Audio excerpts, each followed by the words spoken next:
अगर आप भी चाहते हैं राणा प्रताप ऑफिशियल के सारे ऑडियो वीडियो आप तक पहुंचे, तो हमारे चैनल को सब्सक्राइब करें और बेल आइकन जरूर दबाएं। धन्यवाद।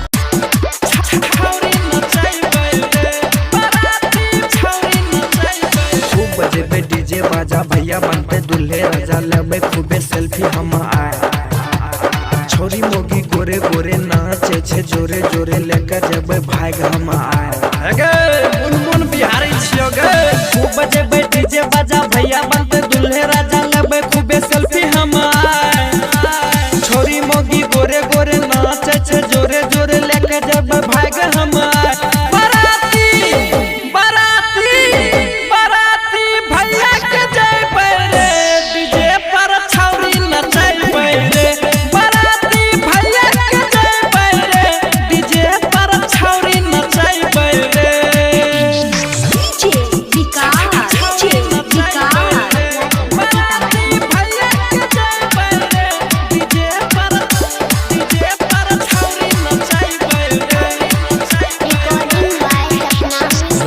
बरमाला का फरबे गुब्बारा रे, खुशी के माहौल छे आइबे दोबारा रे।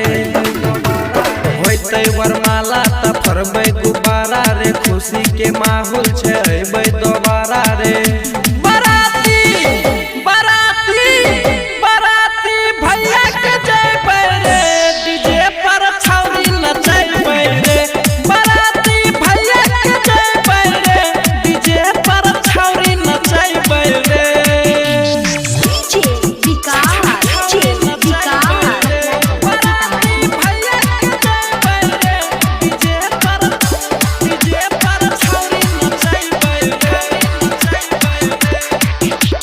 राइटर जी तू संगे